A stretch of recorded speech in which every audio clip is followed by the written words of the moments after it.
Next up on Things You Didn't Know. Natural Born Killers. And here's something that bothers me. I've met her. I've met Juliette Lewis. Yeah. I've met Juliette Lewis. I always forget all the amazing roles actors were in when I actually meet them. Because I was usually the producer, so I'm not gearing up to do the interviews or anything. You get starstruck? Huh? You get starstruck and just go blank? No, I just don't really think about it. Like, in all honesty, the one role I should have remembered her for was Christmas Vacation, which, by the way, check this out. Uh-oh. Check this, dude. You seen this yet? Oh, yeah. Is that an advent calendar? It's a Christmas Vacation advent calendar at Costco. Hey, honey, if you're watching, I want one. Hell yeah, dude. All right, we're going to start this over. You ready? Because I clipped these out, so we're going to start this one over. We're going to get the Natural Born Killers. Take two. Take two. All right, things you didn't know about Natural Born Killers. The movie was released August 26th, 1994. It made $110 million at the box office on a $34 million budget. Do you guys know who wrote the original script for Natural Born Killers? Quentin Tarantino. Fucking ding, ding, ding, buddy.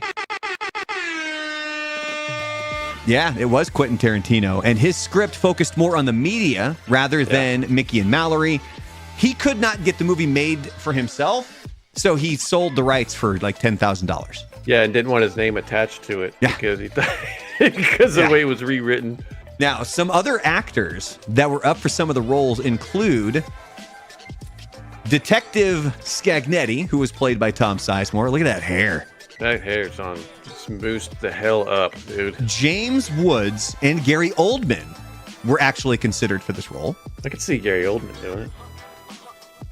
And for the role of Mickey, which obviously was played by Woody Harrelson, Michael Madsen was considered for that. And I think some of that might have had to do with Reservoir Dogs and cutting off a cop's ear. But he claims that the studio ended up offering Oliver Stone an extra $20 million to go get Woody Harrelson for the part. At least that's what Michael Madsen. Free Willy. Yeah. And don't forget, Iron Man is in the movie.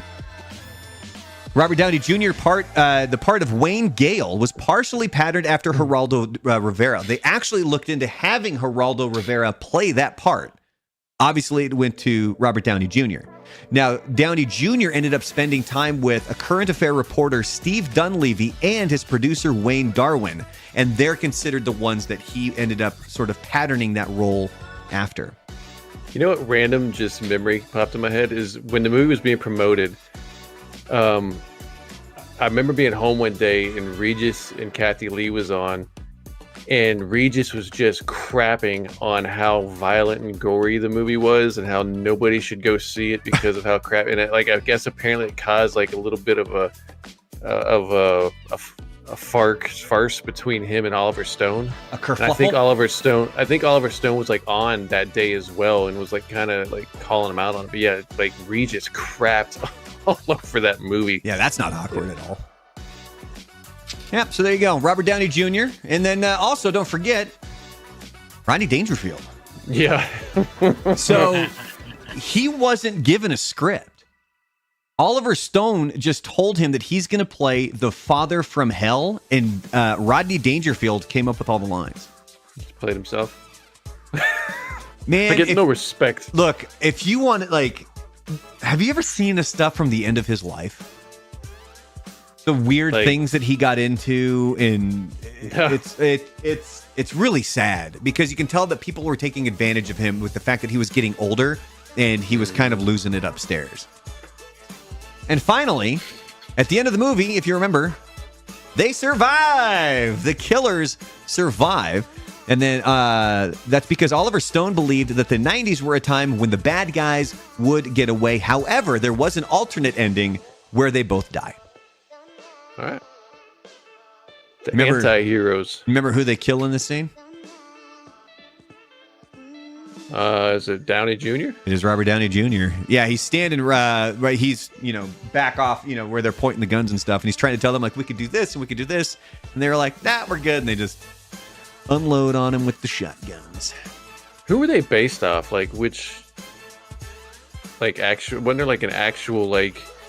The two kids from like Oklahoma or something like that. One like in the 50s, there was like an 18-year-old boy and like a 16-year-old girl, and they went around killing for fun. I thought that's what that was based off of. Like it says here the main characters are said to be based on Charles Starkweather and Carol Fugate. Yeah, that's them.